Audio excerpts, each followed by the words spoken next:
Il y a le fantôme de Camus, comme dans son livre, il y a son propre fantôme, bien sûr, puisqu'il s'est donné un autre nom, un nom de personnage, pour se distancier, pour ne pas écrire je, mais bien sûr c'est lui.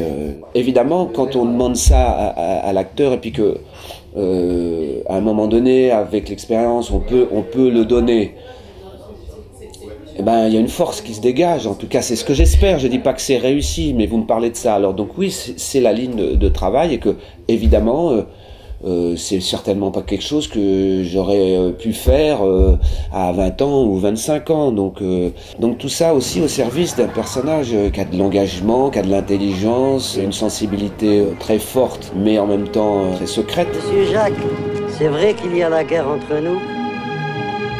Et comment va ta mère? Courageuse, comme toujours.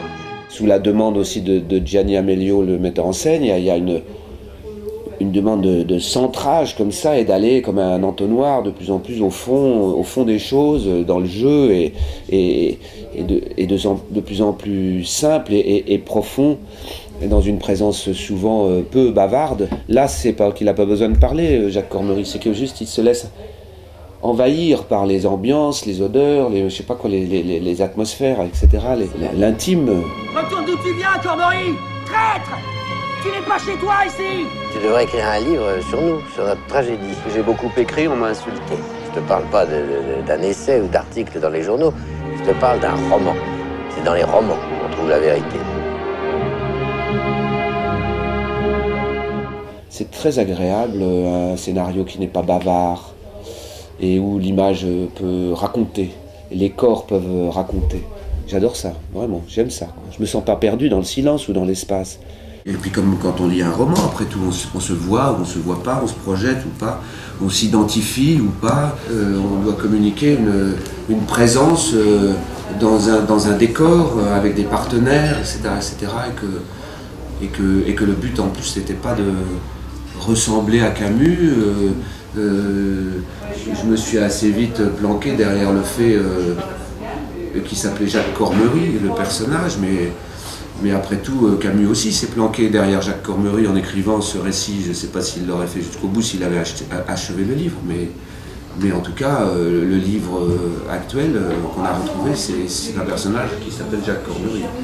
Plus le temps passe et plus ce film est important, pour moi.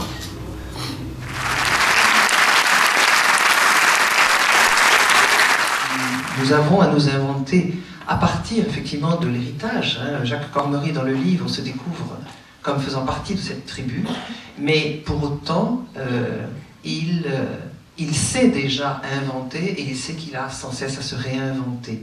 Finalement, c'est un homme qui, comme chacun de nous, à un moment donné, revient sur des traces, parce qu'on a tous des traces, on est tous nés quelque part, et que je me suis juste nourri de ça. Moi, je suis né quelque part aussi, et je suis très attaché à ma terre où je suis né.